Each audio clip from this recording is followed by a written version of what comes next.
찬양 감사합니다. 오늘은 어린이 주일이죠. 어린이 주일이라는 것은 이제 곧 어린이날이 다가온다는 이야기고, 우리 할머니, 할아버지, 부모님들이 분주하게 움직이셔야 되는 때가 왔다는 것이죠. 고생이 참 많으십니다. 그럼에도 불구하고 우리 아이들은 참 하나님 앞에 소중한 존재들이고 아름다운 존재들입니다. 그 아이들이 우리의 미래이고 우리의 희망입니다. 진짜 이 아이들이 긁지 않은 볼권이죠. 무엇이 될지 알 수 없고 무궁무진한 가능성을 가지고 있는 그런 사람들이 바로 아이들입니다. 그래서 그 아이들의 오늘 하루가 중요합니다. 그 아이가 오늘 하루를 어떻게 사느냐에 따라서 그 개인의 미래가, 한 가정의 미래가, 또 한 나라의 미래가 달라질 수가 있는 것입니다. 어린이날을 맞이했으니 우리가 이 정도는 함께 좀 살펴보고 가면 좋겠다는 마음으로 유엔에서 정한 기본권 몇 가지를 가지고 왔습니다.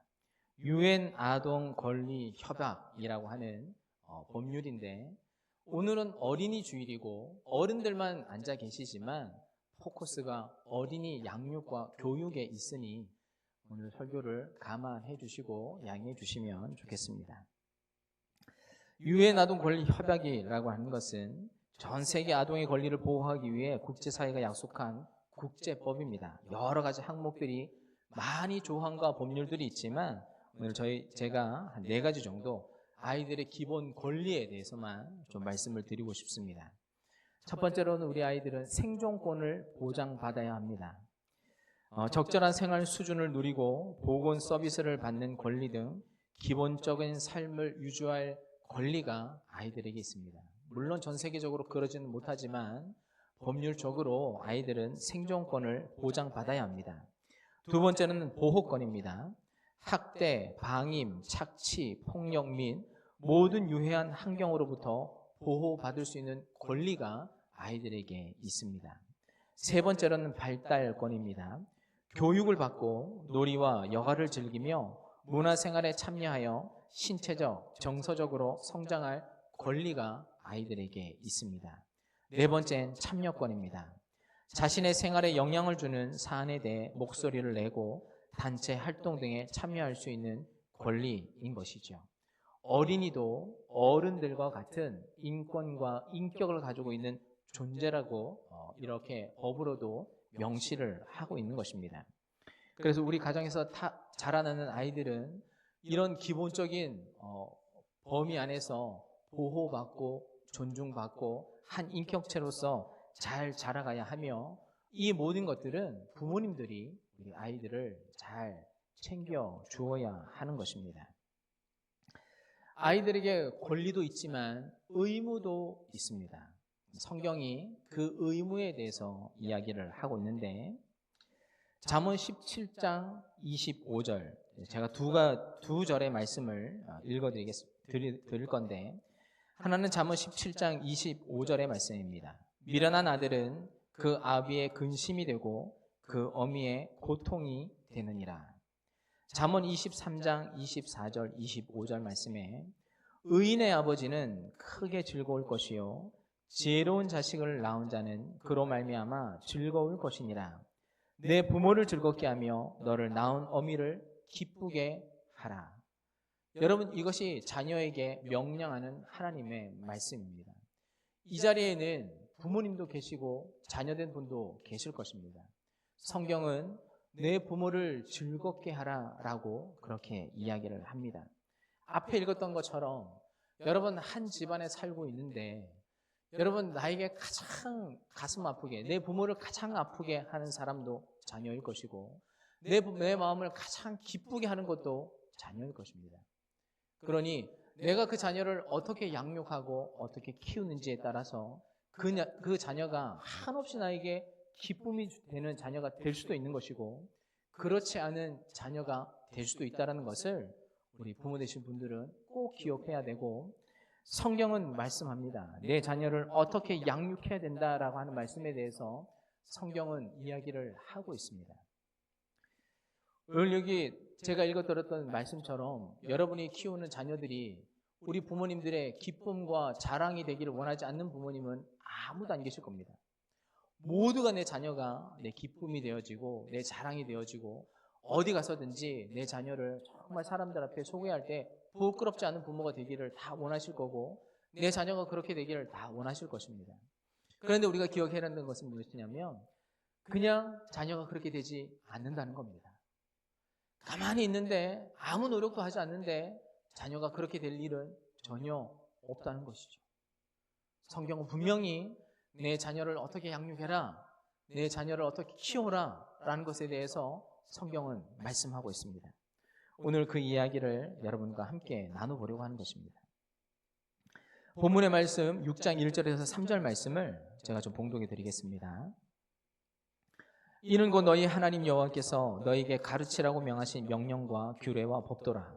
너희가 건너가서 차지할 땅에서 행할 것이니 곧 너와 내 아들과 내 손자들이 평생에 내 하나님 여호와를 경외하며 내가 너희에게 명한 그 모든 규례와 명령을 지키게 하기 위한 것이며 또 내 나를 장구하게 하기 위한 것이라.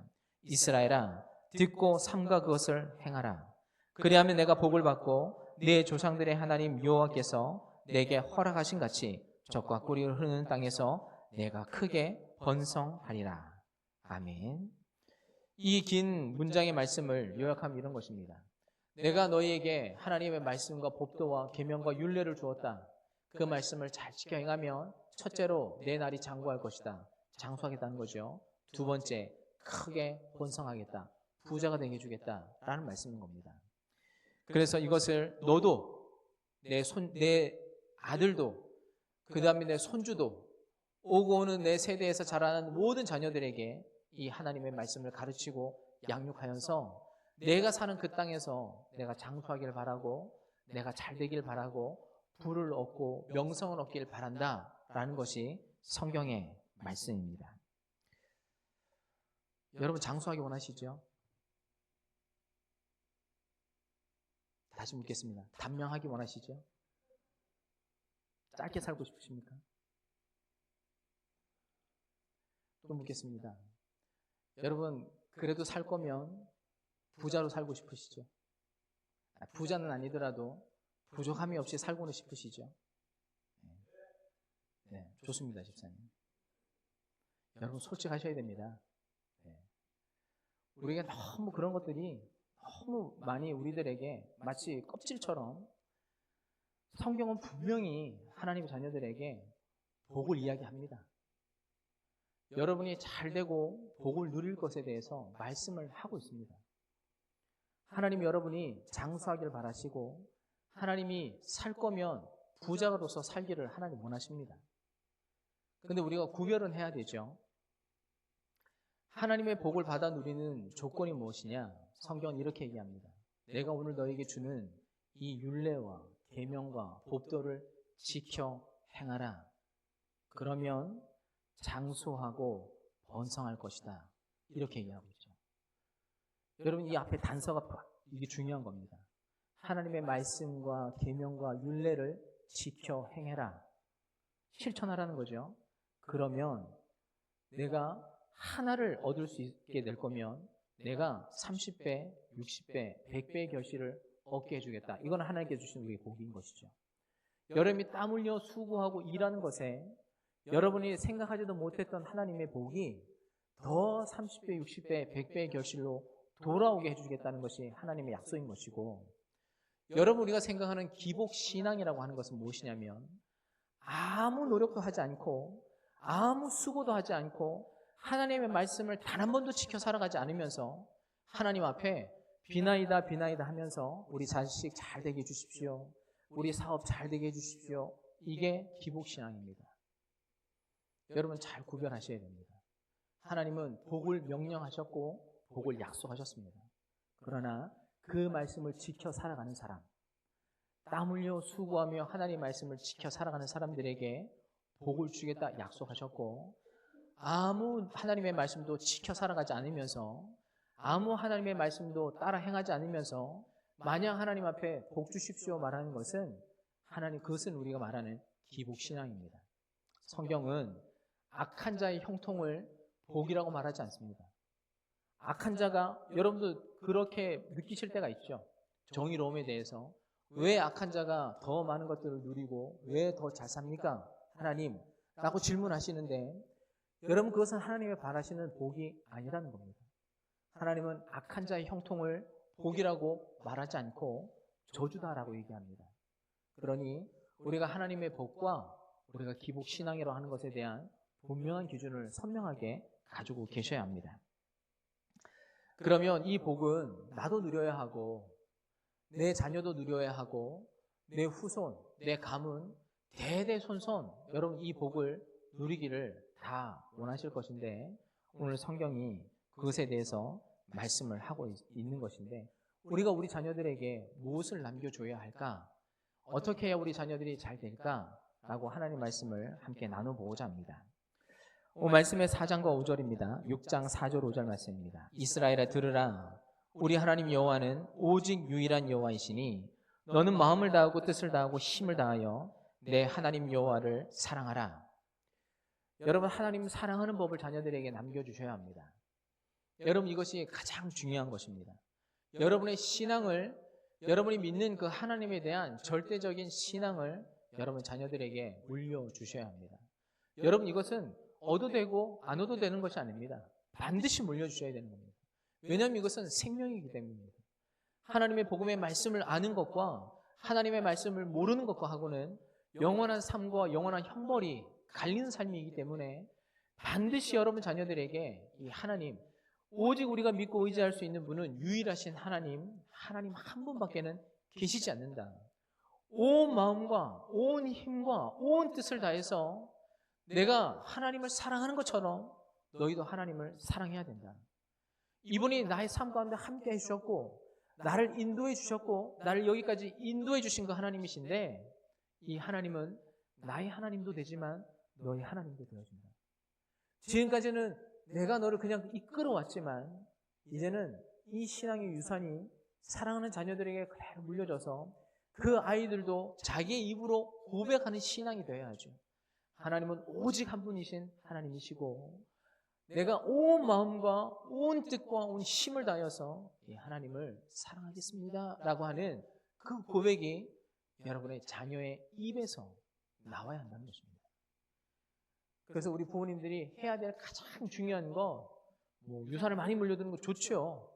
지식도 많이 물려주는 거 좋습니다. 그러나 이 생명이 되시는 이 하나님의 말씀과 복음을 유산으로 물려주는 것이 무엇보다 가장 중요한 것임을 반드시 우리가 기억해야 합니다.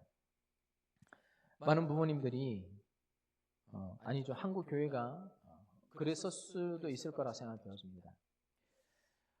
내가 교회를 다니면 내 자녀가 자연스럽게 신앙을 물려받겠지라고 하는 그런 오해 아닌 오해, 착각 아닌 착각을 했던 적이 있습니다. 그러나 제가 드렸던 말처럼 이것은 오해와 착각입니다. 내가 하나님 믿는다고 내 자녀도 하나님 믿는다고 말할 수 없는 것입니다. 그렇기 때문에 우리 자녀들의 신앙을 늘 체크하고 점검하고 내가 살아가고 있는 이 신앙의 모습을 자녀들에게 유산으로 물려주고 가르쳐주고 교육해야 됩니다. 그냥 가만히 있으면 따라오겠지? 여러분 절대 그렇지 않습니다. 하나님께서 부모를 주신 이유 여러분이 있어서 우리 모두가 전도를 해야 되는 사람인데 가장 내 전도의 첫 번째 대상이 누구냐? 여러분의 자녀입니다. 유대인 교육에 아주 뛰어난 현용수 박사님이라고 하는 분이 계신데 그분의 책 중에 자녀요, 부모요, 자녀를 제자 삼아라 라고 하는 책이 있습니다. 이런 것들은 좀 받아 적으셨다가 집에서 가서 찾아보시면 참 좋죠. 네. 자녀가 가만히 있는데 하나님 제자 되지 않는다는 것입니다. 여러분의 자녀가 정말 영원한 생명을 얻기 원하신다면 여러분 자녀들에게 내가 하나님 사랑하는 이 모습을 보여주어야 하고 그 하나님 살아계심을 여러분의 온 삶을 통해서 보여주어야지만 그 자녀가 하나님을 믿는 신앙을 유산으로 물려받게 된다는 것입니다. 여러분 가장 중요한 건 여러분 신앙을 유산으로 물려주셔야 합니다. 여러분 두 번째 성경은 가르치라라고 이야기합니다. 6절과 7절 말씀해 보시면 오늘 내가 네게 명하는 이 말씀을 너는 마음에 새기고 내 자녀에게 부지런히 가르치며 집에 앉았을 때에든지 길을 갈 때에든지 누워 있을 때에든지 일어날 때에든지 이 말씀을 강론할 것이며 성경은 좀 이렇게 두리뭉실하게 이야기를 하고 있지만 여기서 가르치라고 하는 그 교본은 무엇이냐면 여러분 성경입니다. 그 성경 안에서도 특별히 레위기입니다. 그 하나님의 말씀은 우리들에게 너희가 어떻게 하나님의 자녀로 성장하고 살아갈 것이냐라고 할 때 하나님은 두리뭉실하게 여러분들에게 이야기하지 않으셨습니다.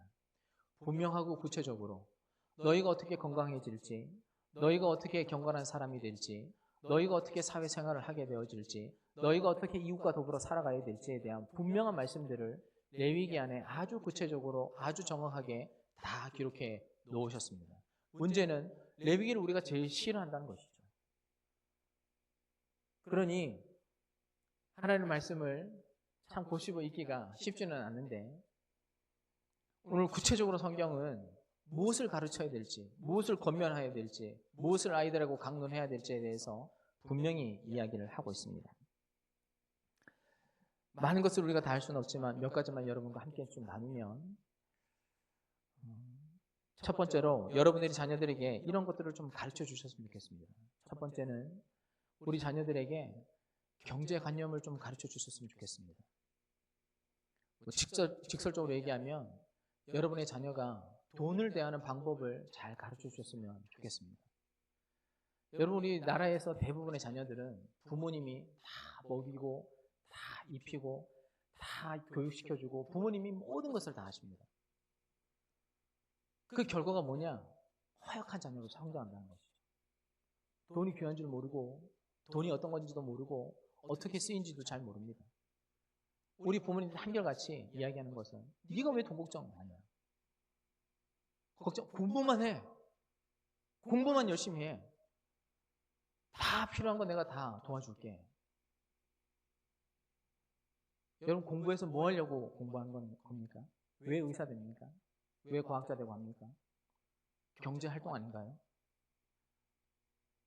우리 자녀들을 너무 경제 무지한 사람으로 키워냅니다.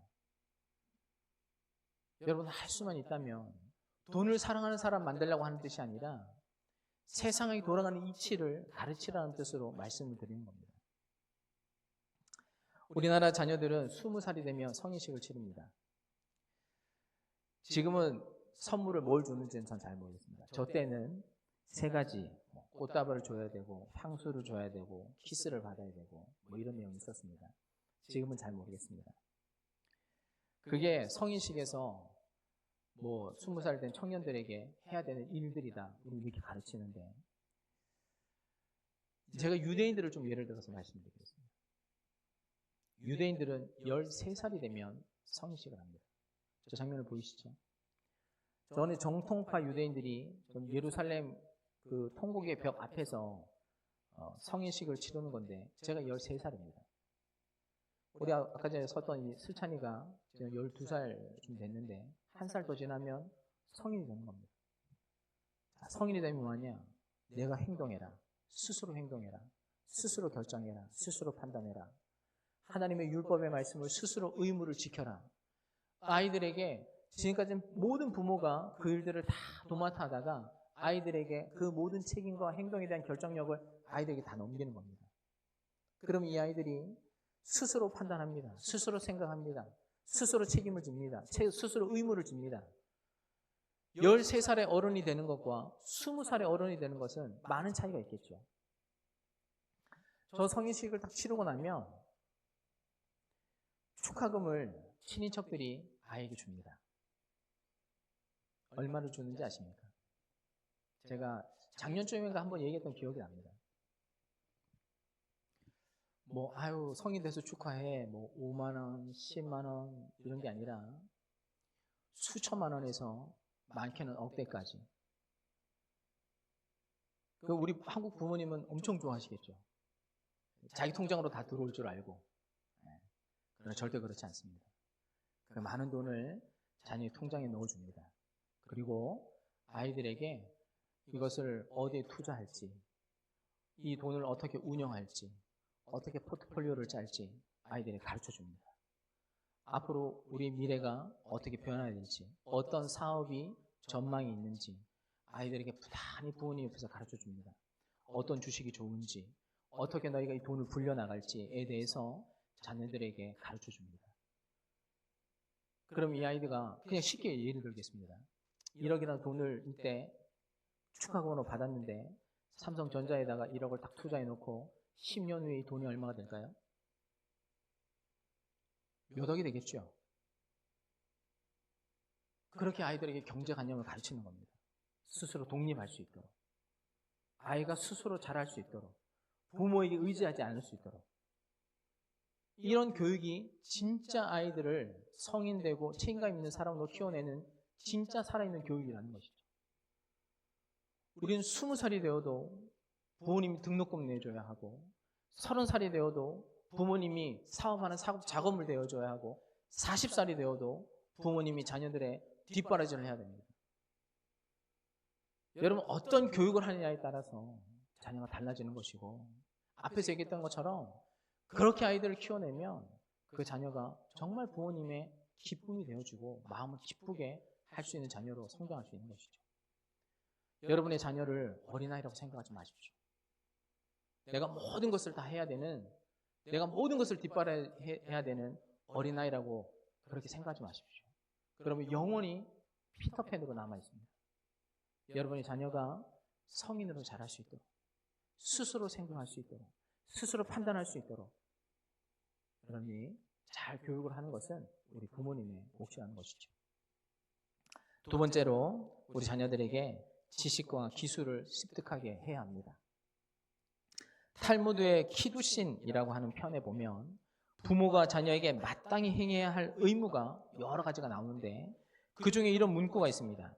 자식에게 기술을 가르치지 않는 아버지는 그 자식에게 도둑질을 가르치는 것과 같다라고 이야기를 하고 있습니다. 기술을 가르치지 않고 지식을 습득시키지 않아서 자녀를 무능하게 만드는 행위는 결과적으로 자녀를 범죄의 길로 내모는 것과 다름이 없고 방조하는 것이며 학대하는 것이다 라고 이렇게 이야기를 합니다. 여러분, 이 몫은 아버지들에게 있습니다.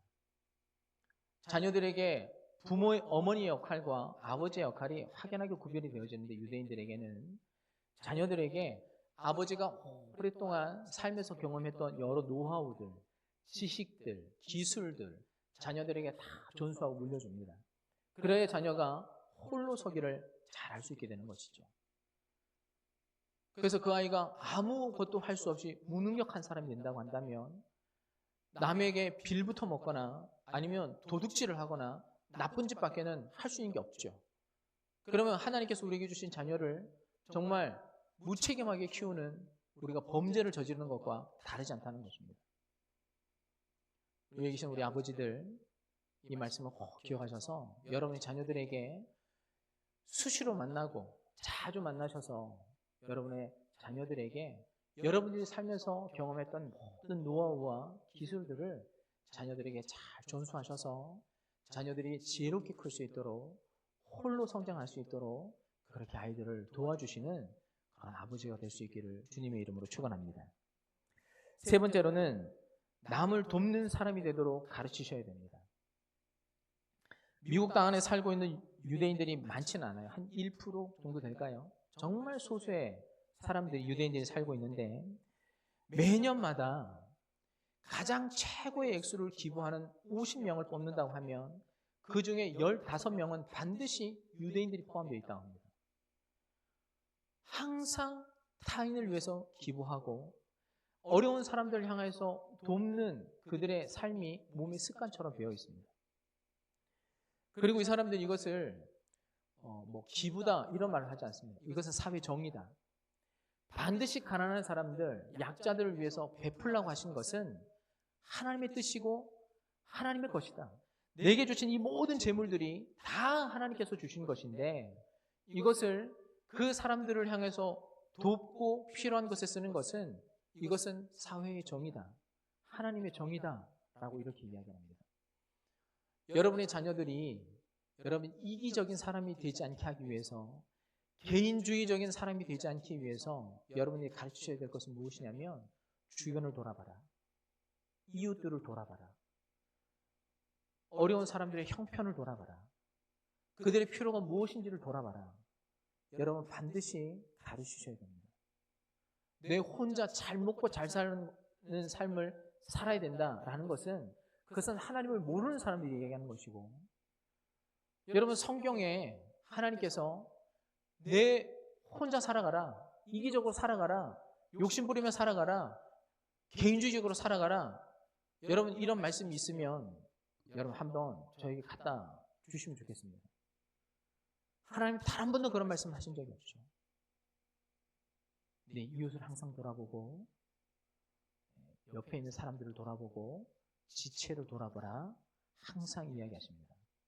여러분 자녀가 정말 좋은 성품과 인격을 가지고 자라기를 원하신다면 여러분 항상 여러분 자녀들에게 이웃을 늘 기억하고 늘 돌아보아라.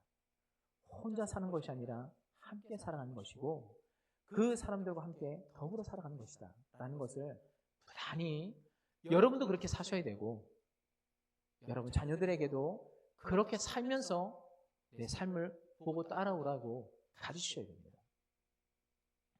마지막 큰 세 번째로는 여러분 자녀가 스스로 생각할 수 있는 사람이 될 수 있도록 가르치셔야 됩니다. 유대인들의 교육의 대표적인 유대인들의 교육의 대표적인 것이 하브루타라고 하는 교육이 있는데, 쉽게 얘기하면 토론 문화입니다. 토론 교육. 유대인들은 토론 교육을 하는데, 저기 보시면 이 신수염의 분이 할아버지실 거고, 그 옆에 분이 중년쯤 되는 아버지 정도 되겠죠. 그 옆에 사람이 한 30대의 청년쯤, 그 다음에 그 옆에 있는 아이가 이제 자라는 청소년쯤. 여러분, 이 4대가 함께 모여서 지금 이 하나님의 말씀을 펴놓고 같이 이야기하는 겁니다. 우리나라에는 세대차가 있지만 유대인들에게는 세대차가 없어요. 이 하나님의 말씀을 펼쳐놓고 이 4대가 함께 이야기를 합니다. 열띤 토론을 합니다. 아주 치열하게 토론을 합니다. 우리나라 문화는 그렇진 않죠. 우리나라는 무조건 명령에 복종해야 되는 이런 문화가 너무 굳어져 있다 보니까 저런 분위기가 굉장히 어색할 수는 있습니다.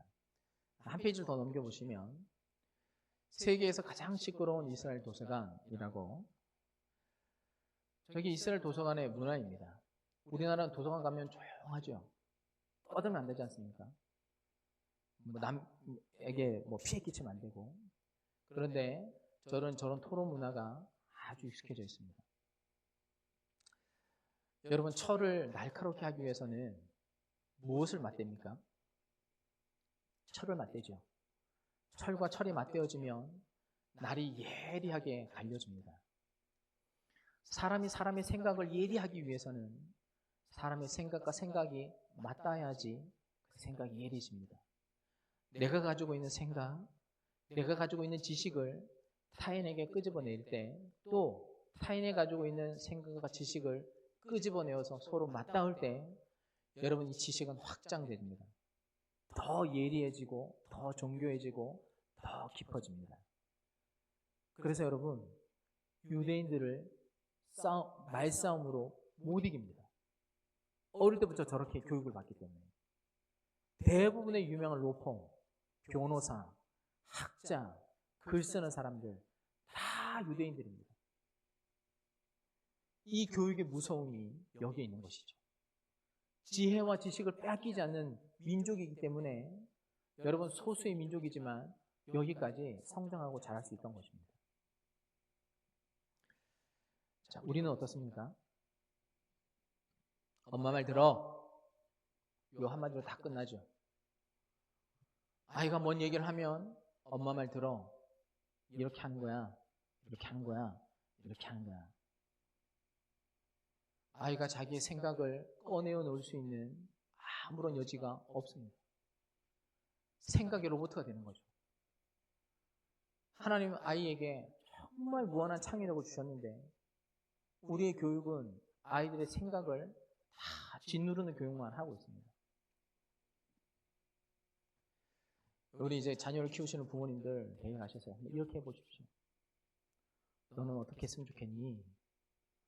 내 생각은 어떠니? 여러분, 그 아이 답이 여러분 얼마나 유치할까요? 그 아이들의 경험이 없고 지식이 없으니 그 아이 답변이 얼마나 유치하겠습니까? 그럼에도 불구하고 거기서부터 시작되는 겁니다. 자기의 생각을 말하고 자기 이야기를 꺼내면서 그 아이들의 말과 생각이 더 깊어지고 더 성숙해지는 겁니다. 그것을 부모가 참아줘야 되는 것이죠. 그것을 부모가 인내해 주는 것입니다. 여러분, 우리 자녀가 세상에서 가장 인정받고 싶어하는 분이 누구일까요? 부모님입니다. 여러분, 저도 그런 상처가 있습니다. 제가 뭘 하고 와도 저희 부모님이 인정을 안 하니까 상처가 되더라고요. 동일한 경험 다 있으시죠? 우리나라의 정서가 그러니까. 그래서 아무리 사소한 것, 작은 거 하나라도 내가 뭔가를 하고 왔을 때 우리 부모님이 잘했어. 아유, 잘했어. 근데 우리나라는 그런 게 있죠. 칭찬하면 교만해진다고. 칭찬을 아끼고 아껴가지고 아이에게 잘한다 말 한마디 잘하지 않습니다. 여러분, 우리 자녀들은 내 부모에게 가장 신뢰받고 싶어하고 가장 인정받고 싶어합니다. 여러분, 이것을 명심하시기 바랍니다. 여러분, 부모에게 신뢰받고 부모에게 존중받고 부모에게 인정받는 자녀는 절대로 헛나가지 않습니다. 여러분, 하나님도 우리를 향해서 그러시죠. 우리가 죄인인데, 우리가 죄가 너무 많은데, 우리가 매일 실수하는 투성인데 하나님은 강하고 담대해라. 염려하지 말아라. 두려워하지 말아라.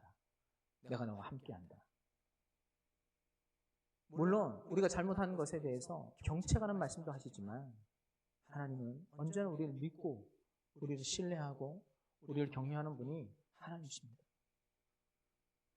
여러분, 가셔서 여러분이 낳은 사랑하는 자녀들을 존중하고 인정하고 격려하고 그 아이들을 최고의 마음으로 대해 주시면 여러분의 자녀들이 여러분의 부모님을 자랑스러워하고 부모님을 사랑하고 여러분이 신뢰하고 자기의 마음을 터놓고 이야기 반드시 할 것입니다. 그러면 세대 차이가 사라지는 거죠. 오늘 성경은 그 이야기를 말씀하고 있습니다. 내 자녀를 어떻게 키워야 된다라는 말씀을 하고 있는데 오늘 이 말씀을 잘 기억하셨다가 가셔서 자녀들에게 그 자녀의 말을 귀담아 들어주시고 인정해 주시고 칭찬해 주시고 그래서 그 아이가 하나님 안에서 신앙 안에서 부모님 안에서 한 가정의 안에서 성숙, 지혜도 인격도 성품도 그렇게 잘 다듬어진 한 사람의 신앙이 될 수 있도록 우리 부모님께서 힘써 주시기를 주님의 이름으로 축원합니다. 함께 기도하겠습니다. 살아계신 아버지 하나님, 저희들에게 귀한 자녀를 주셔서 감사합니다. 이 자녀들이 앞으로 교회의 미래이며 한국의 미래입니다. 말씀으로 양육하게 하여 주시고 진리 안에서 성장하고 자라나는 귀한 자녀들이 되게 하여 주시옵소서. 감사드리며 예수님의 이름으로 기도하였습니다. 아멘. 찬송가 421장 찬양